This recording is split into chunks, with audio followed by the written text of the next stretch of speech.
So, what if you could choose your child's future before they were even born? I'm not just talking about preventing a serious disease, but actually selecting for things like intelligence or height, a better shot at success.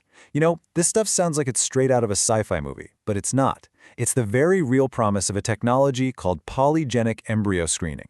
And today, we're diving deep into how one country, Singapore, a nation that's dealing with a population shortage and is driven by this intense cultural ambition, is right on the edge of this genetic revolution. And it's forcing them to ask some really profound questions about what kind of society they want to build. All right, so here's how we're going to break this all down today. First, we'll look at the picture. Why is Singapore so focused on high-tech solutions for making babies? Then, we're going to get into the science and unpack what polygenic screening actually is. After that, we'll weigh the incredible promise against the very real risks. From there, we'll walk through 4 specific safeguards that experts are proposing to keep this technology in check. And finally, we'll ask the big question. What is the true price we might pay for trying to achieve perfection? Okay, so to really get why this technology is such a massive deal in Singapore, you have to start with a huge national problem they're facing. It's something that touches everything, from their economy to their national identity, and it has the government scrambling for solutions, including some very futuristic ones. Look at this number, 0.97. That single figure explains so much of the urgency. That's Singapore's total fertility rate. It means the average woman is having less than 1 child in her lifetime. It's a record low. And to put that in perspective, you need a rate of 2.1 just to keep your population stable. So they're not even close. When a country isn't replacing itself, it's staring down a future with a shrinking workforce trying to support a growing number of retirees. That puts a massive strain on everything. And that demographic crunch is exactly why policymakers are so keen on promoting things like assisted reproductive technologies, or ART. But, this isn't just about government policy and big national numbers. It's deeply personal, and it's tied to the culture. Singapore is world famous for its intense focus on high achievement, a style of parenting often called tiger parenting. Parents pour unbelievable amounts of time, money, and energy into giving their kids an edge. Private tutors, enrichment classes, you name it. So in this kind of hyper-competitive world, where every little advantage counts, you can see how a technology that basically promises to give your kid a biological head start, well, you can see how that would find a very receptive audience. So, you've got this perfect storm, right? You have the demographic pressure from the top and this intense cultural ambition from the bottom. And landing right in the middle of it is this new technology. It's officially called Preimplantation Genetic Testing for Polygenic Risk Scores, but let's just call it PGT-P. It basically promises to take some of the randomness out of the genetic lottery, offering parents this incredible sense of control. So let's really dig into how it's supposed to work. Okay, so PGT-P is something that happens during the IVF process. After embryos are created in the lab, scientists take a tiny biopsy, just a few cells from each one. They analyze the DNA from those cells to calculate something called a polygenic risk score. Now think of this score less like a definite diagnosis and more like a weather forecast for your genes. It's all about probability. That word is so important here. It estimates the likelihood that an embryo will one day develop complex traits. And when we say complex, we mean things influenced by hundreds or even thousands of genes, all working together. Things like your risk for diabetes or heart disease, and yes, even incredibly controversial traits like height or IQ. Now, this is a super important point we need to get straight. PGT-P is about selection, not modification. Think of it like this. Genetics deals you a hand of cards from the combination of 2 parents. PGT-P lets you peek at all the possible hands and pick the one you think is best. You're not changing the cards themselves. Gene editing, on the other hand, is like taking out a pen and literally rewriting the ace of spades into a queen of hearts.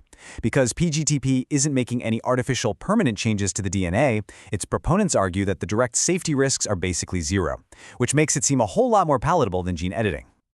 So, you can see the sales pitch, right? It's a supposedly safe, low-risk way to pick the best embryo. It sounds incredibly powerful, a tool to give your child the ultimate head start.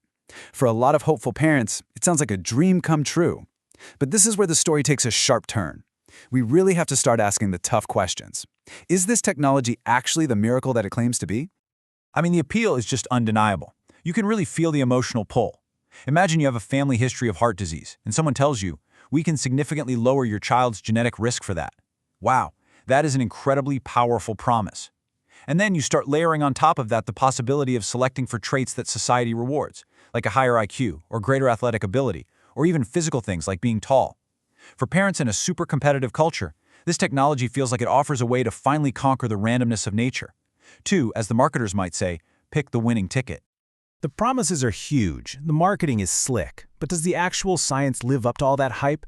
Because when you start to peel back the layers, when you look past the glossy brochures, you find that some pretty serious limitations and risks start to pop up, and they really cast a lot of doubt on how effective this whole thing really is. And here is where that shiny marketing really collides with some messy reality. First off, there's a huge numbers problem. The genetic models that make these predictions, they work best when they're looking at data from tens of thousands of people. Their predictive power gets really weak when you apply them to a tiny handful of, say, 6 or 8 embryos from just one couple. Then there's the data bias problem. The vast majority of genetic data we have comes from people of European descent. That makes these risk scores way less accurate for Singapore's mostly Asian population. Plus, let's not forget the process itself involves invasive IVF and biopsies, which come with their own medical risks for both the mother and the embryo. There's even this weird potential side effect. Since some health risks are more common in men, female embryos could more often get the better score, which, if used widely, could actually start to skew a country's gender balance. And maybe the biggest reality check of all, PGT-P can't create genes out of thin air. If 2 parents are short, they are still incredibly unlikely to produce a future NBA star, no matter which embryo they choose. All right, so what we have here is a powerful technology that's also deeply flawed, and it's already being sold to hopeful parents. This puts a country like Singapore in a really tricky position. What do you do? Well, the experts behind our source material don't just point out the problems. They actually propose a very clear path forward, a set of 4 key safeguards to try and use this responsibly. So they lay out 4 crucial guardrails. First, restrict its use only for preventing serious diseases. That means a hard ban on using it for any kind of social or cognitive enhancement.